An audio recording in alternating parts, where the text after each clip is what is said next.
ao longo das eras, dos séculos, dos tempos. Então esse é um outro conceito de igreja que a gente precisa entender. A igreja noiva. Na igreja noiva, eu sou irmão chegado, próximo do Estevão, primeiro mártir, está lá em Atos.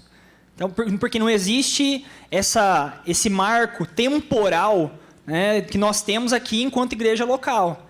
A igreja de Jesus Cristo, ao longo dos séculos, é um organismo vivo que independe de qual é a placa, qual é a nomenclatura que está ali na frente. Então a gente vai trabalhar esse conceito, a gente vai falar um pouco sobre isso, e a gente vai entender um pouco, né? A gente vai dar um passo atrás para entender o que é a igreja e qual é a missão da igreja. E para entender a missão da igreja, a gente vai falar um pouco do que foi a missão de Jesus, que é um dos pontos que eu vou abordar de forma mais incisiva ali com vocês, né? A gente tem uma parte aqui em que nós falamos, né, que a Batista Renascer, nossa convicção, nossa visão acerca de Jesus Cristo é a mesma que vai estar registrada que a igreja do primeiro século tinha. E nesse momento aqui eu vou pedir uma atenção muito especial, porque uma coisa que é fato, tudo aquilo que em algum momento, né, na nossa caminhada cristã parecer complexo, a gente olha para Jesus e vê o exemplo dele. Jesus foi muito prático em tudo aquilo que ele tinha que fazer, porque ele era o exemplo daquilo que a gente tinha que reproduzir. Então, se em algum momento parecer difícil, porque parece conceito, não parece prático, olha para Jesus. Né? Assunto mais Jesus igual a clareza. Né? Qual foi a missão de Jesus? Então, a missão de Jesus, em muito, é a missão também da igreja. Porque ele disse que nós faríamos obras maiores. Não é verdade? Então, para a gente entender a missão da igreja, a gente tem que entender o que Jesus viveu, o que ele falou a nosso respeito. Então, vamos começar no nosso material. Introdução. Após termos aprendido sobre as convicções da IBR em relação ao reino de Deus, sobre a igreja como organismo e organização, devemos nos atentar ao posicionamento que o discípulo de Cristo deve assumir perante Deus para que possa relacionar-se intimamente com Ele, como parte integrante do corpo de Cristo, possa cumprir a missão de propagar a mensagem de salvação e esperança. Para que isso ocorra, aprendemos no Mãos a nos preparar para essa missão, identificando a partir do nosso cotidiano nossa vocação, talentos, dons, os quais possam qualificar a nossa mão de obra, para nos tornarmos relevantes para estabelecer o reino dos céus na terra. E eu acrescentaria aqui, queridos, uma coisa muito importante para a gente se tornar, né, parte dessa igreja atuante, que serve, que constrói o reino de Deus, é a gente conseguir olhar para trás e entender a história, entender o que a igreja foi até aqui, porque dificilmente a gente vai reinventar a roda.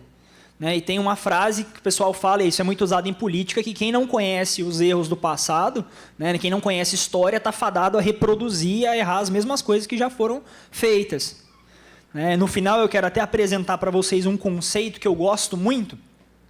Vocês já devem ter ouvido falar de John Wesley, que foi um grande homem de Deus, pregador, né, ao ar livre, revolucionou em certo momento a história da Inglaterra. Foi um pastor anglicano, ele deu origem no movimento metodista, né? Ele nunca foi pastor metodista, ele deu origem no movimento chamado metodista, que depois veio se tornar uma igreja histórica, né? Que saiu então da anglicana, mas ele trabalhava um conceito que é muito interessante, ele falava de um quadrilátero, né? Então a gente pode imaginar um quadrado, 4 pontas.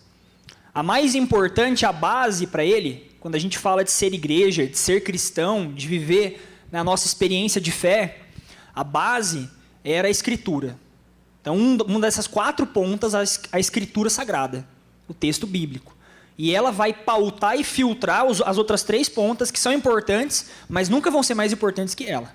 Então, nada na nossa vivência cristã, não importa, inclusive, qual é a nossa intenção. Ah, não, mas eu estou bem intencionado. Tá, mas vai contra a Escritura?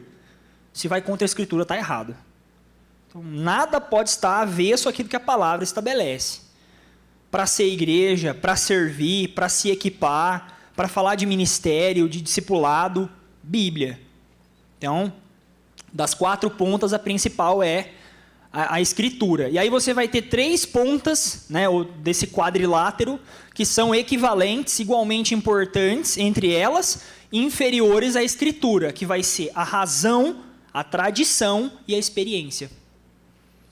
Então, razão, tradição e experiência.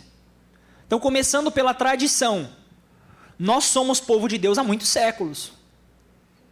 E de vez em quando você vê uns negócios assim, que saiu da cartola, que não tem nada a ver com a gente sendo igreja ao longo dos últimos 2 milênios, e que essa é a verdade absoluta agora. Isso aqui esses tempos, eu vou dar um exemplo. Esses tempos eu fiquei sabendo de uma igreja que, né, eles pregavam lá que todo mundo de alguma forma, faz parte de Israel enquanto descendente. Então você é de uma tribo, e o que vai determinar a tua tribo é o mês que você nasceu. Então eu nasci em março, eu sou da tribo de Levi. Falei, gente, é quase um horóscopo gospel, né? Então assim, você olha para a tradição, tem lastro. Nossa, Deus guardou só para agora. 2000 anos de evangelho, esse trem nunca tinha existido, mas o fulaninho recebeu a revelação disso aqui.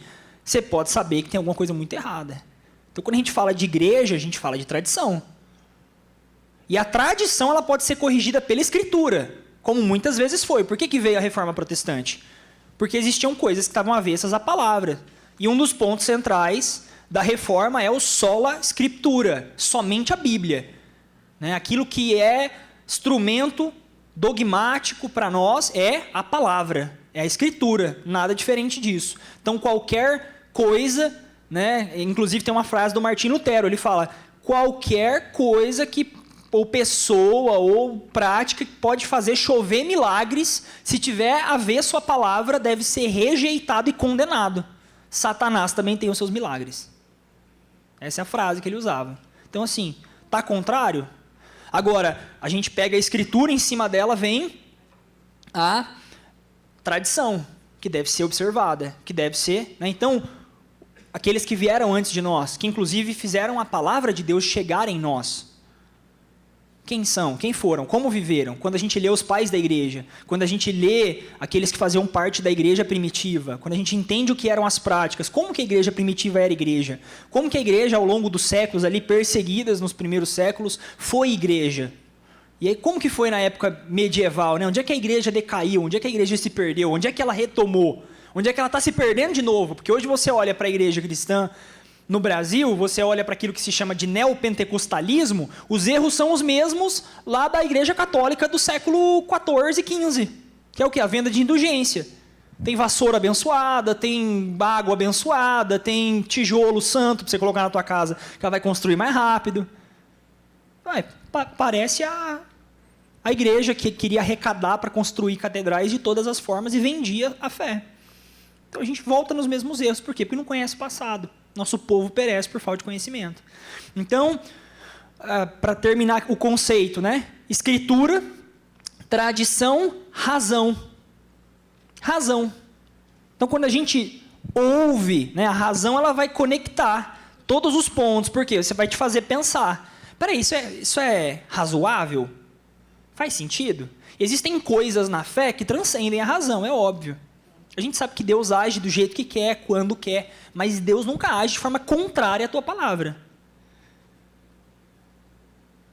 Deus não age de forma... Então você vai usar a razão para filtrar, para entender se esse negócio está fazendo sentido. Então quando você olha para uma prática igual essa que eu comentei, né, de que eu sou de uma tribo, que dependendo do mês que eu nasci eu sou de uma tribo, você vai pensar, esse troço faz sentido? A Bíblia dá respaldo para isso? Então a gente tem que... E o último item é a experiência, que é a nossa vivência de fé.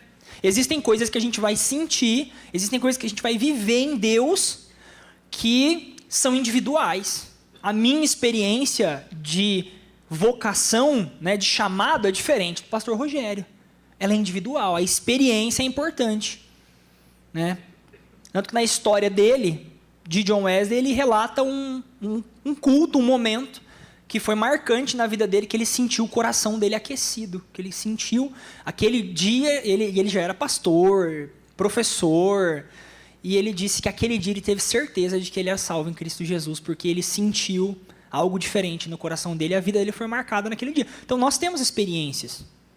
Um dia que Deus falou comigo, um dia que eu vivi algo diferente, uma experiência que eu vivi. Então a experiência ela tem o seu lugar, só que ela não pode depor contra a razão, ela não pode depor contra a tradição, ela também não pode depor contra, especialmente, a Escritura.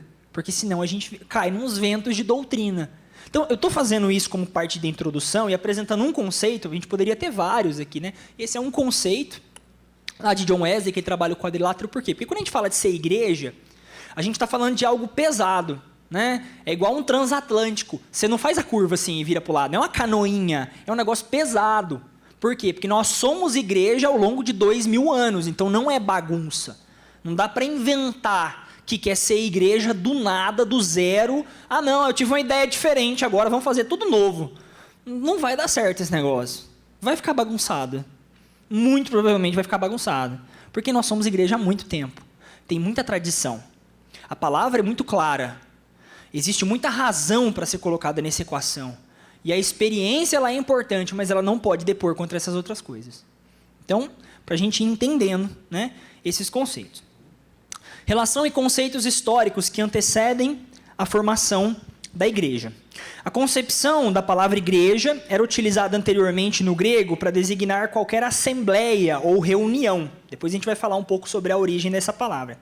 Ganhando maior relevância a partir do Novo Testamento ao ser aplicada a um contexto espiritual, a fim de entender com maior clareza a realidade da prática cristã. É igual quando a gente fala, por exemplo, de discipulado. Né? Essa questão de uma pessoa mais madura acompanhar uma pessoa menos madura em instrução. O conceito de discipulado ele não veio com o evangelho. Discipulado já existia na Grécia, que é quando um filósofo, né, uma pessoa ali intelectual, acompanhava, criava, digamos assim, alguém que era mais jovem, mais novo, ele discipulava. Então, da mesma forma, a ideia de igreja, quando a gente fala da palavra igreja, a origem da palavra é a mesma que se dava para reunião, assembleia, também nesse conceito grego, romano, né? Então é o ajuntamento, é uma ideia de ajuntamento, que aí, é claro, a gente vai trazer isso para a realidade cristã e vamos aprofundar essa ideia, esse conceito. Estudando através do Antigo Testamento, a origem e a herança do pecado após a queda do homem no Éden, estudamos, né? Ponto. Por conta desse evento, Deus passou a guiar o seu povo, estabelecendo com o homem uma relação de confiança, integridade e obediência.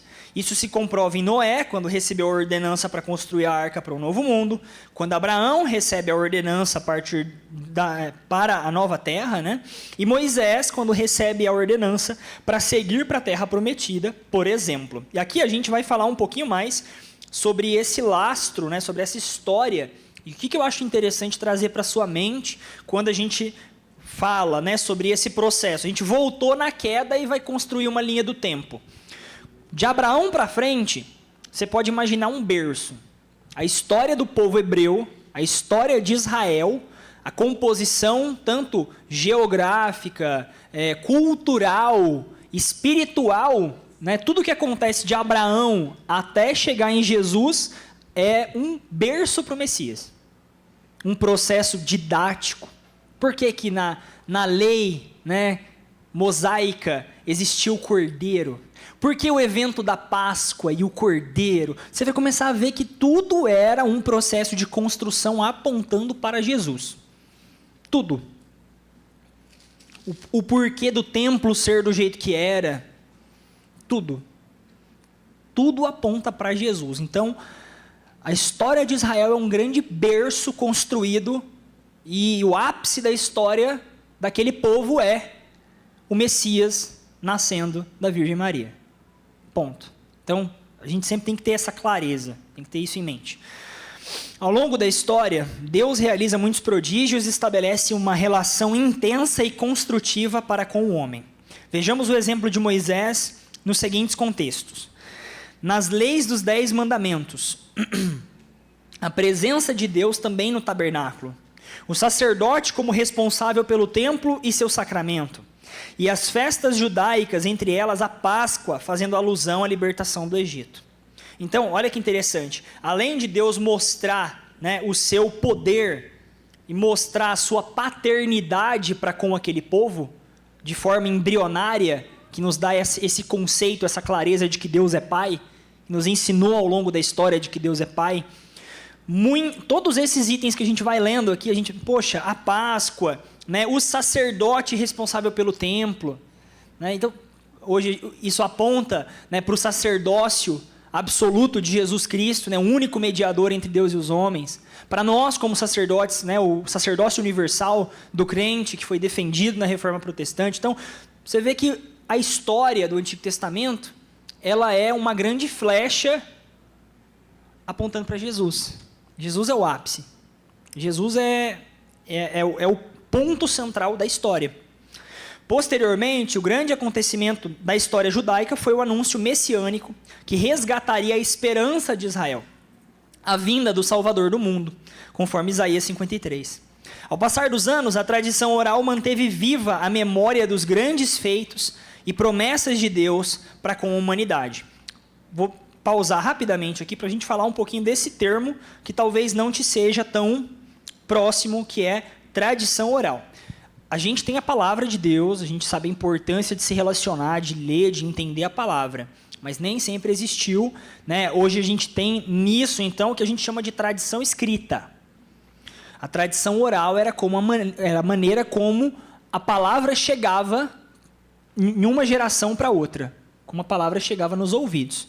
Então, da mesma forma como a gente, agora já está diferente, né? WhatsApp, Instagram, o povo está meio disperso, mas até pouco tempo atrás existia uma cultura que é a família na sala reunida para assistir TV à noite. Então, imagina essa cena, né? Essa cena mostra um pouco do que era, historicamente, a maneira como as pessoas conheciam a palavra de Deus, quando a gente vê o contexto do Antigo Testamento, até os dias de Jesus, e até um pouco depois de Jesus, inclusive, porque a gente vai ter os primeiros textos, 60, 70 depois de Cristo, escritos. Então, como é que o que Jesus viveu era passado ali nessas primeiras décadas, de pai para filho? Tradição oral. À noite, depois da refeição, em volta de uma fogueira, e o pai repetia exatamente como ele ouviu do pai dele, e os filhos aprendiam exatamente como o pai sabia. E foi assim ao longo de milênios. Então, quando a gente fala de tradição oral, é isso, né? A maneira de passar a palavra, geração para geração, era oral, era falando. E ia encucando, até conhecer completamente o que era a palavra, mas não existia texto. Né? E quando existia era pouquíssimo, e praticamente ninguém sabia escrever e praticamente ninguém sabia ler também. Então, isso não era acessível, isso não era próximo, isso não era viável. Né? Então, quando a gente fala de tradição oral, que manteve viva a memória dos feitos, na verdade manteve vivo tudo, né? Tudo, todo o conhecimento a respeito da ação de Deus ao longo dos séculos foi mantido pela maneira como a palavra chegava, geração após geração, que era falando, ouvindo, falando. Né? Porém, a vida religiosa do judeu e o seu perspectivo ritual e sacramentos foram se corrompendo pelo jugo pesado da lei judaica e influências culturais. Então, essa aqui é a realidade quando Jesus chega. Você tinha a seguinte realidade: o povo de Deus sabia de toda a sua história, sabia de toda a ação de Deus, desde a libertação lá no Egito, tudo isso era conhecido. Mas o jugo da lei era tão pesado que criou uma casta de privilegiados, que criou influências culturais equivocadas dentro do povo. Né? Então você tinha uma realidade que se tornou mais política do que espiritual. A igreja, né, enquanto o Antigo Testamento, a primeira aliança, ela estava corrompida, ela estava suja por essa realidade. E isso também foi didático, porque foi uma maneira de todos nós, eles e nós, entendermos que ninguém consegue cumprir a lei, a não ser Jesus Cristo, que cumpriu a lei de forma perfeita. E é por isso que a gente aceita a graça e sabe do privilégio que é a graça. Porque se dependesse de cumprir a lei, ninguém ia conseguir. Ninguém dava conta. Então, quando Jesus vem, e aí a gente continua, né? Embora no tempo de Jesus Cristo o templo de Jerusalém estivesse estabelecido, sua razão de ser e sua respectiva missão estava longe de Deus. Tanto que em João 2, Jesus menciona que o templo seria destruído e reconstruído em 3 dias. A partir desse momento, Jesus dá um novo sentido à igreja e, através do Espírito Santo, faz do coração do homem um templo, pelo qual deveria propagar o evangelho para toda a humanidade. Então, Jesus trabalha, né, ele modifica o conceito de templo. Hoje a gente tem de volta o templo, mas Jesus ele tirou esse protagonismo do templo, porque por muitos séculos a presença de Deus era sinônimo de um lugar geográfico. Então eu vou para o templo porque Deus está lá. E Jesus, quando ele falou que o templo seria destruído e reconstruído, ele estava falando de quem? Dele. E essa lógica, ela transcende ele e ela vem para nós. Nós somos o templo. Tanto que templo, como a gente conhece, né, o templo cristão, como a gente conhece, a igreja primitiva não soube o que era isso. A igreja de Jesus Cristo não soube o que era isso ao longo de mais de 3 séculos. Em Constantinopla, depois da controversa conversão de Constantino, né, que muita gente fala que foi uma conversão política, que foi importante para ele, porque ele encontrou respaldo num povo que tinha crescido muito. Então, tem gente que acha que converteu, tem gente que acha que não converteu, mas enfim. Foi em Constantinopla, 343, se não me engano, o primeiro templo cristão. Até então não existia templo. Como é que esse povo crescia tanto? A gente depende de um templo? Claro que hoje é extremamente agradável, viável, ter um lugar que a gente congrega junto e, né, isso é importante para nós. Mas isso não é vital para a existência do organismo corpo de Cristo. Tanto que por séculos não existiu e foi quando a gente mais cresceu. Sim. E essa parte é tão assim, forte, porque o que acontece? Muitas pessoas, para a gente poder evangelizar, pega justamente essa parte e fala, não preciso de tempo. Então é uma parte bem válida, assim, de prestar atenção mesmo. Sim. A gente tem que entender essa história, porque aí a gente vai encontrar esse outro lado da moeda. Gente para quem você vai chegar, e aí ela vai falar, mas eu não preciso ir na igreja, porque eu sou o templo. E aí? Como é que você vai lidar? E a gente sabe que na história da igreja cristã, por muito tempo, não houve um templo cristão. Eles se reuniam quando, em Jerusalém, nas sinagogas, em cavernas, nas casas. Mas aí você vai poder falar para ela, tá, mas você é igreja nas casas? Você é igreja em comunidade? Em que lugar? Porque você não precisa de um templo, você é o templo, mas você é igreja? Sozinho, a Bíblia diz que você não é. E mais, a Bíblia não diz que Jesus vai voltar para buscar você, diz que vai voltar para buscar a igreja dele. Você é parte da igreja? Senão eu sinto muito, você vai ficar, mesmo amando a Deus, sabendo que você é templo. E aí o jogo vira. Teria que usar a razão, né? Faz sentido? Aí você volta lá pro início. A razão. Ah, mas a minha experiência é essa. Tá, mas a sua experiência depõe contra a escritura, contra a tradição e contra a razão. E aí? Checkmate. Tem que voltar no... Por isso que eu gosto daquele quadrado, né? Ajuda bastante. Dá uma solidez para o pensamento. Porque senão fica tudo muito, folha ao vento. Aí quando você bota o quadrado, não, aqui o quadrado... Fechou.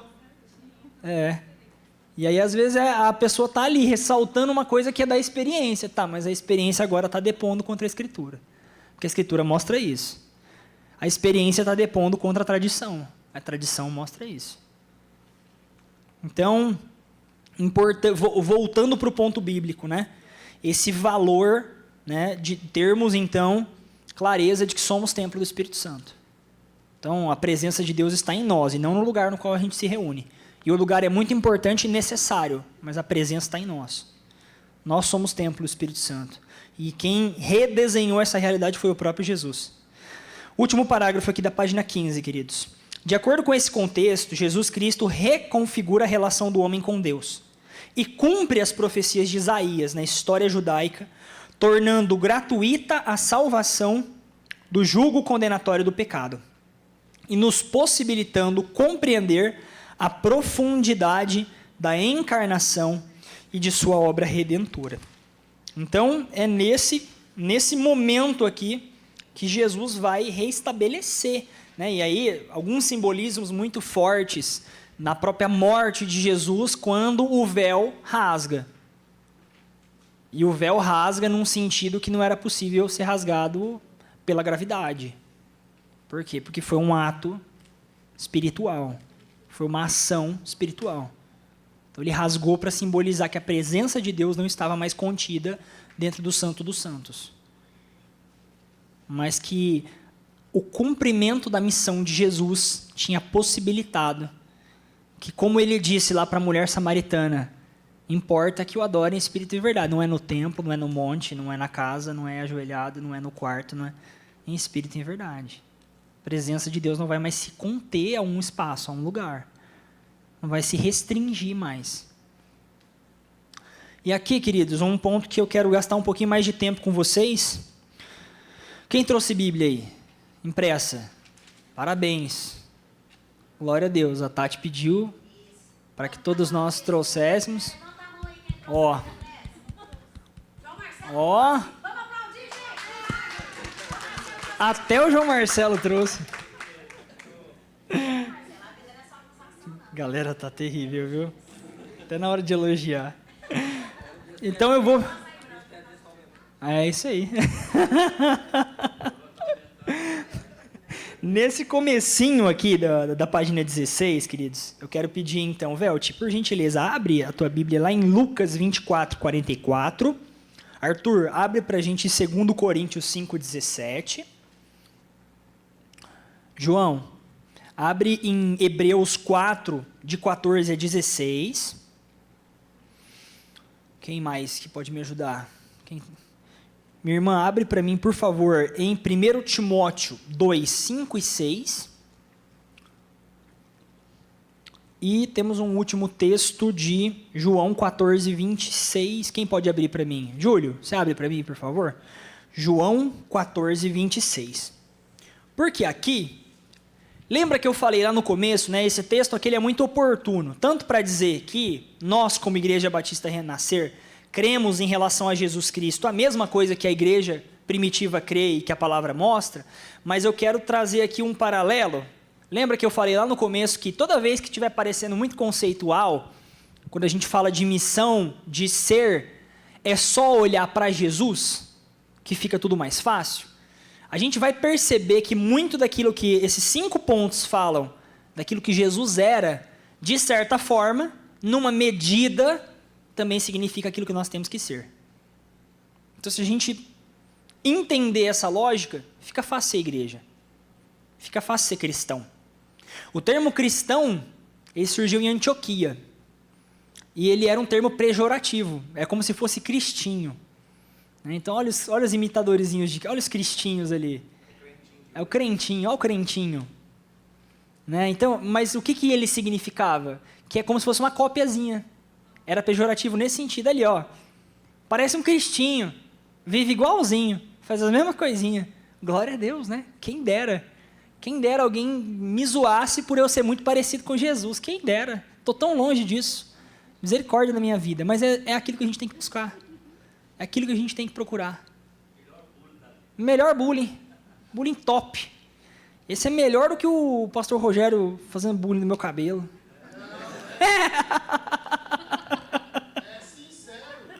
Eu sei, eu estou brincando com você. Então, queridos, olha que interessante, ali no começo do 16, né? Nossa convicção como Batista Renascer em relação a Jesus Cristo é a mesma da igreja do primeiro século. Primeiro ponto, foi homem que amou, obedeceu e cumpriu integralmente a lei.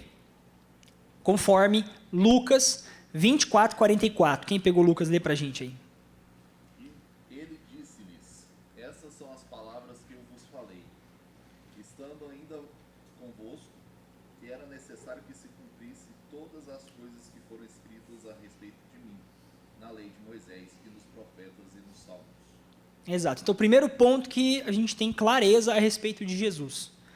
Ele cumpriu a lei, aquilo que os profetas profetizaram a respeito dele, aquilo que a lei demandava de um homem perfeito, que muitos fariseus não conseguiam entender, os religiosos, porque na verdade eles estabeleceram novas camadas, segundo o que eles queriam, né? Eles manipularam, construíram religião em cima de espiritualidade, que é uma coisa muito comum, o ser humano não consegue, né? Toda vez que você vai falar de espiritualidade, ele leva para a religião. É igual a conversa de Jesus com a mulher samaritana do poço. né? Que ele começa a falar com ela, quando ela vê que ele é profeta, que está falando de coisas espirituais, ela vai para a religião. Ah, mas vocês falam que tem que adorar no templo e a gente no monte. Religião. Ele está falando de espiritualidade. Ela puxa para a religião. Então, os fariseus deturparam a ponto deles olharem para Jesus e não reconhecer que ele era o Messias. Mas, é fato, ele foi um homem que amou, obedeceu e cumpriu completamente a lei. Cumprir completamente a lei vai ficar difícil para a gente aqui. É bem complicado. É bem difícil ser perfeito diante da lei. Era missão só dele. Mas isso denota para nós parte da nossa missão, que é cumprir a palavra. Que é obedecer a palavra. Que é amar a palavra. É aí que a gente vira cristinho. É aí que a gente é imitador. Porque se nós estivermos conhecendo e amando e vivendo a palavra, isso nos ajuda a cumprir aquilo que nós somos chamados para fazer. Isso é ser igreja. Isso sempre foi ser igreja. Isso sempre vai ser igreja. Segundo ponto, Cordeiro Pascual. 2 Coríntios 5:17. Quem está com esse texto para nós? E assim, se alguém está em Cristo, é nova criatura. As coisas antigas já se passaram, eis que se fizeram novas. Exatamente. Ele dividiu a história. Esse texto nos mostra essa realidade. Ele dividiu a história. Por quê? Porque parte da missão dele era ser o Cordeiro Pascual. Era ser o Cordeiro do sacrifício perfeito, que morreria para que nós hoje não mais imolássemos animais num processo temporário, pequeno, que na verdade ele era didático, né? Foi um grande didatismo de Deus para com o povo de Israel, que culminou na nossa consciência de que Jesus morreu sendo um sacrifício perfeito e não é mais necessário sacrifícios. Mas por que isso aqui também aponta para aquilo que é parte da nossa missão? Porque a palavra vai dizer que aquele que quer salvar, poupar a própria vida, que não se entrega à morte, em certos sentidos, esse, na verdade, vai perder a vida eterna. E aquele que odeia a sua vida aqui, que morre para si mesmo, ele alcança a vida eterna. Jesus, num certo momento, entrando em Jerusalém, ele é interpelado por Tiago e mais alguém que estava com ele, falando dos caras que queriam conversar com ele lá, que eram os gregos, né? Provavelmente era uma proposta muito boa para ele fugir da cruz. E aí ele já entra dando uma paulada neles e falando assim, falou, é necessário que o Cordeiro, que o Messias cumpra o que tem que cumprir, porque a semente de trigo, caindo na terra, se ela não morre, ela não produz fruto. A mensagem do Evangelho é uma mensagem de morte. Morte para as minhas prioridades, morte para as minhas vontades, morte para coisas que eu queria fazer e que eu deixo de fazer porque eu sei que não é o que Deus quer de mim. Jesus teve uma realidade de na morte cumprir parte do seu propósito, que não vai ser o mesmo para nós. Eu não vou morrer pelos pecados de ninguém. Nem pelos meus seria suficiente, quiçá morrer pelos pecados de alguém. Mas a morte, ela é parte do que nós somos chamados para viver enquanto igreja. Olha que interessante, a gente fala com tristeza das igrejas perseguidas, onde existe violência, onde existe morte contra a igreja. Mas eu pergunto para vocês, quais são as igrejas que mais crescem? As perseguidas. Tertuliano, pai da igreja, disse, o sangue do mártir é a semente da igreja. Pode bater, pode matar. Quanto pior for, mais a gente cresce. Quanto mais bater essa massa, maior fica. A morte está no DNA da igreja. E isso hoje para nós é escândalo. Porque nós muitas vezes, como igreja no Ocidente, queremos viver a realidade de uma igreja que não morre. E eu não estou falando que a gente vai morrer no sentido de ser espancado, não é isso. Mas algumas coisas têm que morrer na nossa vida, e isso vai ter um preço, isso vai ter um custo, mas é condizente com aquilo que Deus quer de você. Longe de mim ser exemplo de alguma coisa, meus irmãos, mas tem uma coisa na minha vida, na minha história recente, que me faz encontrar esse conceito. Essa semana, na terça-feira, eu vou viajar para ir para Londrina. Vou estar com a minha mãe, com meu pai, com meu irmão. É a minha terra, é o lugar de onde eu vim. E quando Deus me chamou para vir para Goiânia, eu estava em São Paulo estudando. Fui para São Paulo, ficaria 3, 4 anos e voltaria para a minha terra. E Deus falou para mim, não, Você vai para Goiânia. É lá que eu quero você, é lá que eu quero a sua vida, a sua família. E isso, para mim, representa um pouco de morte. Porque estar todos os dias longe da minha família não é fácil. É algo que morre dentro de mim diariamente. Mas eu sei que o propósito de Deus para mim é estar aqui. E a gente muitas vezes tem se moldado a um evangelho que ele parece todo serviço em nosso favor. O evangelho David Leonardo, né? Meu lindo, minha linda, Deus vai te dar tudo aquilo que você quer, que você imagina. Você não vai ter custo, você não vai ter dor, você não vai ter sofrimento, nada disso. Vai contra a razão, vai contra a tradição, vai contra a Escritura. Esse não é o evangelho de Deus, Pai do nosso Senhor Jesus Cristo. Existe morte no ser igreja. A igreja apanhou, sofreu e morreu ao longo dos séculos, dos milênios, e isso vai ser reproduzido para nós, enquanto igreja, no século 21, e enquanto cristãos, cristinhos, imitadores de Cristo. Porque existirão coisas na nossa vida que a gente quer muito, que a gente preza, eu queria isso. Quantas vezes a gente já ouviu o testemunho do pastor João aqui, falando, eu queria ser empresário. Vocês já ouviram isso? Eu gosto de lidar com negócios, eu queria empresa. Deus falou para mim, você vai ser pastor de igreja. Falei, tá bom. Morte. Morte. Ele é feliz sendo que é? É. Mas lá atrás ele morreu para aquilo que ele queria. Então a mensagem do evangelho é uma mensagem de morte para certas coisas da nossa vida. Vontades, desejos, ideais, intenções, planos. Deus às vezes olha para a gente e fala assim, esse teu plano vai morrer. Porque importa o meu, não o seu. E é isso.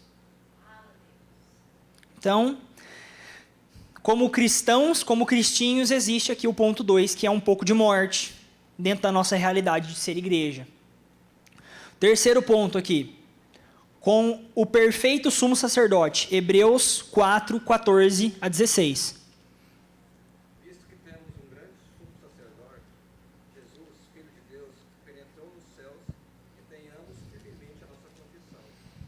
Porque não temos um sumo sacerdote que não possa compadecer-se das nossas fraquezas. Porém, como nós, em tudo foi tentado, mas sem pecado. Cheguemos, pois, com confiança ao trono da graça, para que possamos alcançar misericórdia e achar graça, a fim de sermos ajudados em tempo oportuno. Fantástico. Então Jesus, ele é o sumo sacerdote. O sacerdote dos sacerdotes. O único elo entre nós e Deus. E o que isso, né? Primeiro, a nossa clareza, nosso reconhecimento de que ele ocupa esse lugar. Então eu não preciso de alguém que interceda por mim, que não o próprio Jesus. E é claro que nós como igreja intercedemos uns pelos outros, mas no sentido da necessidade para a salvação e para ter acesso a Deus. Eu posso orar. Eu tenho em nome de quem pedir, eu peço em nome de Jesus. Não é assim que a gente ora? E onde é que isso aqui respinga em nós? O sacerdócio que nós realizamos. Nós não vamos, obviamente, nos igualar a Jesus, que é o perfeito sumo sacerdote, mas nós somos sacerdotes e embaixadores do reino de Deus. Eu sou sacerdote do meu lar. Eu tenho um sacerdócio dentro da minha igreja local. E eu preciso ter clareza disso, porque é esse sacerdócio que vai me permitir levar a mensagem do evangelho a outras pessoas. Quando eu me vejo como sacerdote. Quando eu entendo a responsabilidade daquilo que foi colocado sobre a minha vida. Tem muita gente que quer viver como o filho pródigo queria viver. Ele falou, vou voltar para a casa do meu pai, porque lá tem pão. E ele chegou para pedir pão, só que ele não recebeu só pão. O que ele recebeu? Um anel no dedo, uma veste nova, uma sandália no pé. Então, quando a gente vai para o Senhor e Ele nos recebe, a gente tem pão, a gente tem alimento espiritual, mas a gente também tem sinais de que somos filhos e que representamos anel no dedo, sandália no pé, veste nova. Então, nós somos sacerdotes. Quarto ponto, mediador entre Deus e os homens. 1 Timóteo 2, 5 e 6.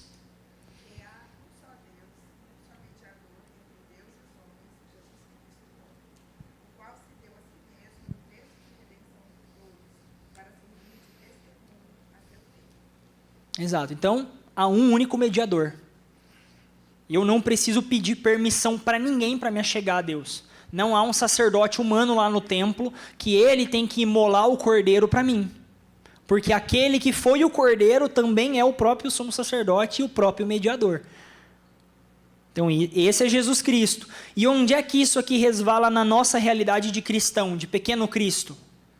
Tem uma frase que diz, se não me engano é do Spurgeon, que uma pessoa lerá a Bíblia, 100 pessoas lerão o cristão.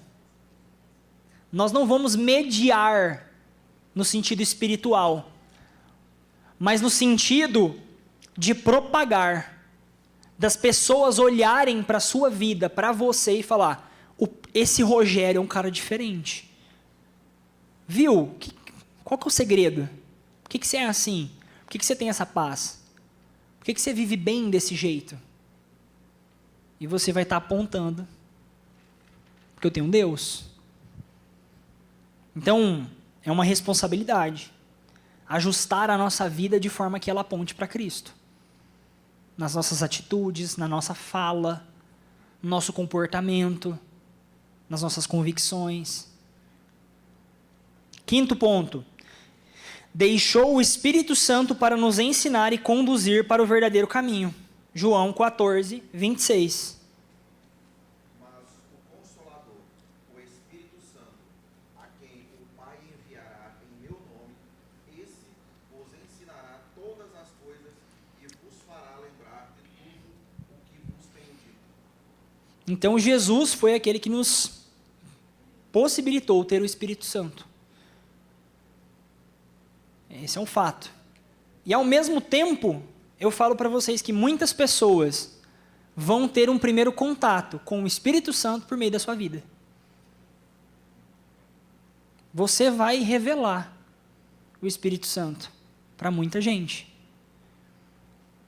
Porque ele está disponível para ser estabelecido sobre toda a carne. Só que ele se move por meio de alguém que já é, que já tem, que já recebeu. Não é?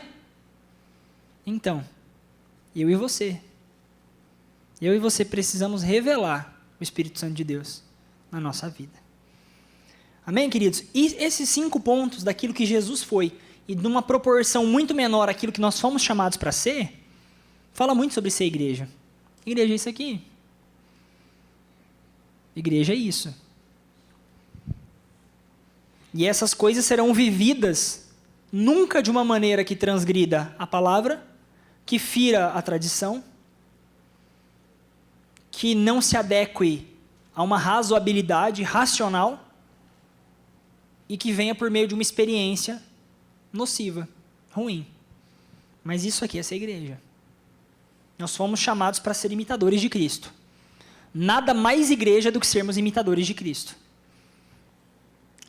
Então, vamos seguir. Em resumo, uma vez que reconhecemos essa nova relação de Deus para com o homem, confessando Cristo como único e suficiente Salvador, e decidimos estabelecer através do Espírito Santo o reino de Deus na terra, nosso testemunho responsável vai além da tradição oral, vai ao encontro de nossas ações e serviços do cotidiano. Então, nós somos o vetor para que a igreja continue avançando.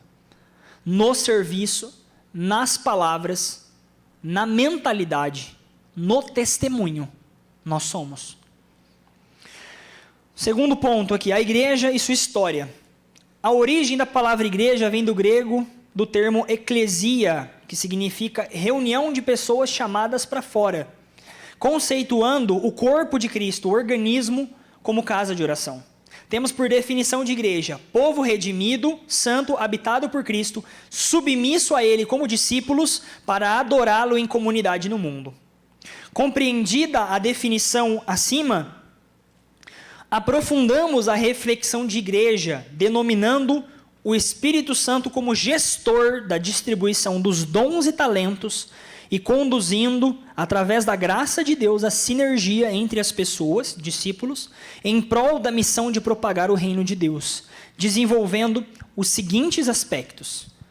A igreja fundamentada em Cristo. A perspectiva dessa palavra igreja aparece claramente no Evangelho de Mateus, como perspectiva espiritual, universal e local, que é aqueles dois pontos que a gente vai entender melhor daqui a pouquinho. Nesses textos bíblicos, percebemos que igreja pertence a Cristo, né? Nesse texto, lá nesses textos de Mateus 16 e 18, ele vai falar: a minha igreja está alicerçada nele, sobre essa rocha. Né? Para aquele que tem dúvida, Jesus falava dele mesmo, não de Pedro. Tá? Edificada, né? Eu edificarei.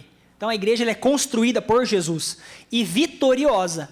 As portas do inferno não vão prevalecer. Mas aí tem um ponto importante que a gente tem que lembrar aqui. Você já viu uma briga de uma porta com a parede? Já viu uma parede batendo numa porta para ela abrir? Não, né? É impossível, faz sentido isso, né? Então, quando Jesus está dizendo as portas do inferno não vão prevalecer contra a igreja, ele não tem como ele estar falando de uma parede, de um conjunto de paredes, de uma construção. A igreja, ela avança, porque ela é um organismo vivo. Ela é feita por nós. Ela é feita de pessoas. É a gente que está com o pé na porta do inferno. A igreja no primeiro século. Estudar sobre a igreja no primeiro século é fascinante. A sua forma de viver integralmente os ensinos e ordenanças de Jesus Cristo, sem dúvida, é motivo de inspiração para a igreja do nosso tempo. Suas reuniões de pessoas celebravam a comunhão e a partilha, sem a necessidade de estar em templo ou casa. Grupos e locais de discípulos se formavam gradativamente. Em alguns casos se tornavam igrejas, né? As comunidades Paulina, Petrina, Joanina. Organismo espiritual como corpo místico de Cristo. São milhares de discípulos de Jesus que transcendem o tempo, o local e o espaço. Aí eu quero te convidar a ler lá em Atos 2, se você puder abrir a sua Bíblia, no verso 42, é um primeiro relato que a gente vai ter de como vivia a igreja. Quando a gente fala da igreja primitiva, tem muitos textos que a gente passou aqui nessa parte, que depois você pode ler, e elas vão te dar instrução diversa, né, sobre essas características da igreja primitiva. Mas esse texto é um texto muito precioso, aqui em Atos 42 a 47. A palavra diz assim, Atos 2, 42 a 47. E perseveravam na doutrina dos apóstolos e na comunhão, no partir do pão e nas orações. Em cada alma havia temor. Muitos prodígios e sinais eram feitos por meio dos apóstolos. Todos os que criam estavam juntos e tinham tudo em comum. Vendiam as suas propriedades e bens, distribuindo entre todos, à medida que alguém tinha necessidade. Diariamente, perseveravam unânimes no templo, partiam pão de casa em casa, e tomavam suas refeições com alegria e singeleza de coração, louvando a Deus e contando com a simpatia de todo o povo. Enquanto isso, o Senhor lhes acrescentava dia a dia os que iam sendo salvos. Esse texto fala muito sobre ser igreja. Ele mostra para nós como ser igreja hoje. Ele mostra para nós tudo que deu certo ao longo dos últimos 2 milênios no que diz respeito a ser igreja. Se a gente for resumir aqui, primeiro, doutrina, a doutrina dos apóstolos, palavra, Bíblia, do jeito que ela é, do jeito que ela tem que ser. O que mais? Comunhão. Hoje a gente tem uma igreja que muitas vezes se nega a vivenciar a comunhão. Existem pessoas que preferem ser um anônimo dentro de uma igreja gigante, onde eu só participo do culto e suma e ninguém me conhece. Por quê? Não, esse negócio de lidar com gente. Não tem como ser igreja sem comunhão. Não tem como ser igreja sem comunhão.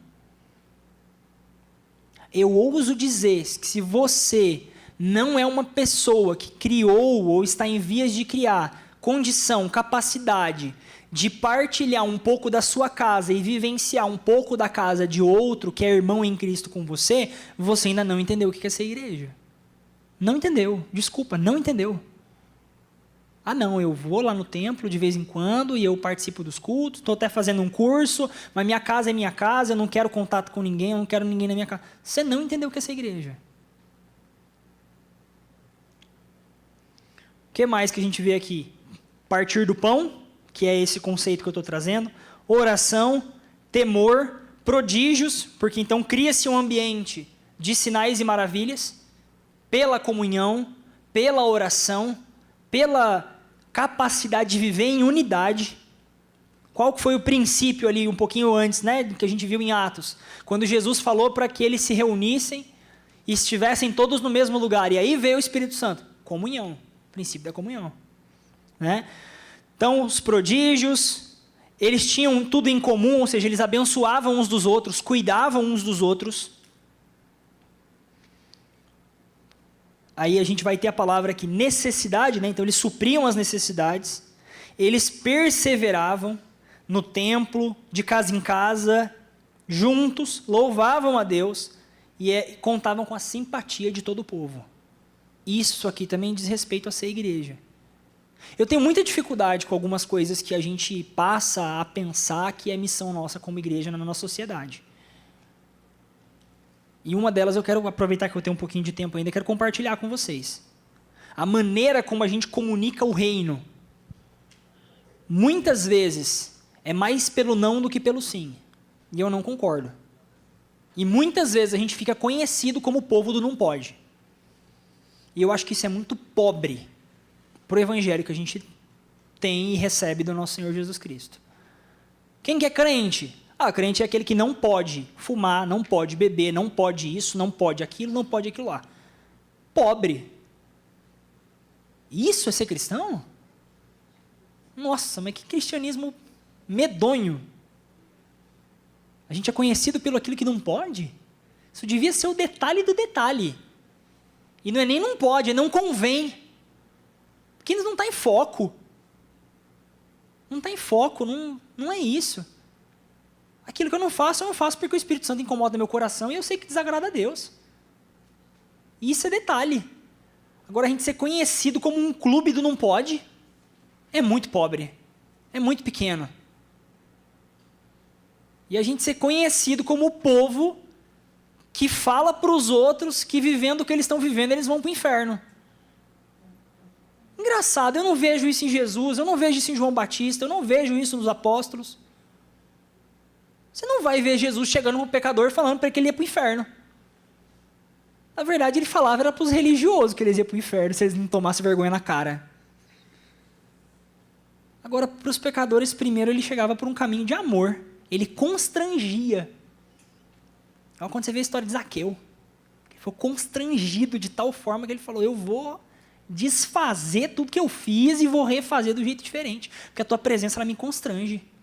Em amor, em graça, em virtude.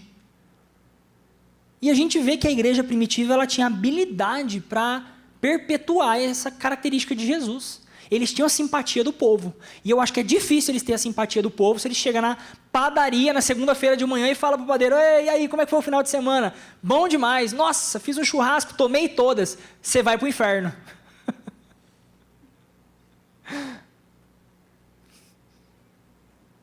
Só acho que não é o caminho. Você não vai conseguir ter a simpatia do povo. Você não vai conseguir entrada para ser um sinalizador do reino de Deus naquela vida.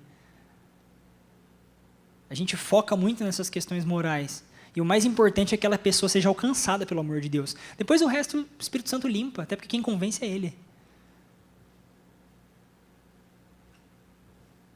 Então, claro que um chamado ao arrependimento ele é necessário, mas ele tem um lugar.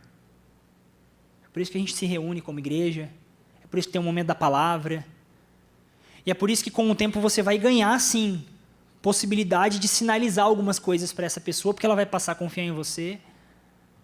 Agora, a gente empobrece muito o evangelho quando a gente chega assim. E quando a gente olha para a palavra, a gente não vê essa realidade. Nem no comportamento de Jesus. Vamos para João Batista. João Batista condenava, né? Falava do arrependimento. Lá no meio do deserto. Quem estava ouvindo é quem foi lá para ouvir ele. Ele não entrava nas casas em Jerusalém para mandar se arrepender quem não estava nem aí para ele. Você quer ouvir a mensagem? Vem. Então eu vou te falar. Diferente. Então eu acho que são coisas que a gente, como igreja no nosso tempo, a gente não pode, como muitas igrejas fazem, flexibilizar aquilo que a palavra não flexibiliza, mas também a gente não pode empurrar a goela abaixo aquilo que vai virar regra moral. Porque se a pessoa não tem o Espírito Santo, se ela não entende o Deus com quem ela está se relacionando, ela para de viver assim para viver assado, o que muda? Código moral. Então você virou crente? O que mudou? Eu bebi, eu não bebo. Eu fazia isso e eu não faço. Eu ia em tal lugar e eu não vou. Nossa, que legal. É isso que mudou? Que pobre. Que pobre. Que pequeno. Não, eu sou amigo de Deus. Eu sou habitado pelo Espírito Santo. Eu tenho a companhia do Criador de todas as coisas. Eu acordo de manhã e a primeira coisa que eu faço é conversar com meu pai. A minha vida mudou completamente, porque eu entendi a missão dele para mim. Eu tenho destino. Eu tenho propósito. Tem algumas coisas que eu não faço mais porque eu sei que incomodariam o meu pai. E eu não quero entristecer o coração dele. É bem diferente, né? É bem diferente. Então, ser igreja tem muito a ver com a mensagem que a gente passa. E com tentar reproduzir as características desse povo aqui. Que foi igreja pela primeira vez, né? Eles não tinham para quem olhar. Eles não tinham de quem copiar. Eles foram os primeiros. Eles já acertaram em tudo, né? Em tudo. Então, para a gente ir caminhando para o fim, queridos, nós temos esse quadro na página 17 para a gente diferenciar e entender igreja universal de igreja local. Então, nós somos a Igreja Batista Renascer. Nós somos a Igreja Batista Renascer da sede aqui na Vila Nova. Enquanto isso, tem muitas outras igrejas em Goiânia com outro nome, com outras características, com outra maneira de trabalhar, outros ministérios, evidenciando outros dons. E ao mesmo tempo que nós somos igreja local, eles são igreja local. E todos juntos nós somos igreja universal. Então aqui a gente vai discernir que existe, né, um organismo vivo espiritual, que é a igreja universal. Nessa igreja, nós somos igreja junto com esse povo aqui da igreja primitiva. Porque não existe barreira temporal. É a igreja de Jesus Cristo ao longo dos séculos como um organismo vivo. Inclusive de vivos e mortos. Gente que já não está mais, mas que é a igreja. E que quando a noiva for chamada por Cristo, vai todo mundo junto. Aquele que morreu há 2000 anos e aquele que ainda estiver vivo, se for o caso. Então, a gente tem que aprender a diferenciar e entender, né, a nossa missão aqui como igreja universal, a nossa missão como igreja local, né? Essa parte da missão eu acho importante a gente ler. Igreja universal, lá na missão, se denomina como a missão da evangelização e as pessoas que dela fazem parte, tornando-se agentes do reino de Deus que refletem a imagem de Cristo. Então é um organismo, é um corpo do qual Cristo é o cabeça. Pode ser entendido como aquela que desperta no homem a razão do ser e através de suas ações e serviços fazem Jesus Cristo conhecido. Então isso é papel, isso é missão da Igreja Universal. Na igreja local a gente também tem ali uma missão, ter a finalidade de organizar o envio dos seus membros e contribuir na luz da palavra de Deus com a relação entre igreja, pessoas e sociedade. A igreja local ela é um marcador dentro da sociedade. Você deve ter essa experiência. Muitas vezes eu estou, pastor Rogério, conversando com pessoas, às vezes numa reunião de negócio, surge, né, um assunto, espiritualidade, igreja. Você fala, eu sou da Igreja Batista Renascer. Lá da Vila Nova? Eu sei quem é o pastor João. Por causa disso, a igreja ela é um marcador na sociedade, a igreja local. E ela é vetor para a construção da Igreja Universal. Essa igreja invisível, ao longo dos séculos, ao longo das sociedades, das eras, que é um único corpo de Cristo. As igrejas locais são marcadores importantes do reino de Deus num tempo, num momento, num lugar. Na igreja local aprendemos, através de nossos pastores, professores e voluntários, meios que potencializam a missão do nosso cotidiano. Ficou claro, queridos, a diferença, então, entre esses dois conceitos de igreja, igreja universal e igreja local? Então, vamos para o final. A igreja e sua missão. A igreja, como organismo e organização, só poderá realizar a sua missão de estabelecer o reino de Deus na terra, partindo do princípio que sua relação com Deus e sua sinergia com as pessoas estejam firmadas e fundamentadas na palavra de Deus. O processo de integração da IBR e seus respectivos pilares buscam reconstruir um evangelho guiado por propósito e interesses e interesses pessoais, para um evangelho genuíno que está sensível à vontade de Deus, responsável e maduro no que diz respeito à missão da igreja. Como organização e instituição, buscamos na luz da palavra de Deus o aperfeiçoamento para cumprir com excelência a missão e propagação do evangelho. Conclusão: se os discípulos que fazem parte dessa missão não estiverem devidamente orientados em relação à sua fé e ao seu lugar na missão evangelizadora da igreja, dificilmente poderão transmitir, através dos seus talentos e dons, o amor, a riqueza de Deus e a riqueza da solidariedade e frutos do Espírito que refletem a imagem de Cristo. Então, a importância dessa aula é o quê? Quando nós falamos de dons e ministérios, que tem a ver com mãos aqui, com o vocacional, né, com aquilo que a gente vai desenvolver ao longo desse curso, a gente fala de ferramentas, as quais nós recebemos, cada um de nós aqui recebemos dons, talentos, habilidades espirituais, nós vamos usar em prol do reino. Mas a gente então vai entender o como. Se antes a gente não tiver entendido o porquê, o que é ser igreja, o que a igreja faz, não vai adiantar nada, né? Não vai adiantar nada. É como um atacante que chuta muito bem a bola, mas é incapaz de ver onde é que está o gol. Tiraram as traves. Não tem o que acertar.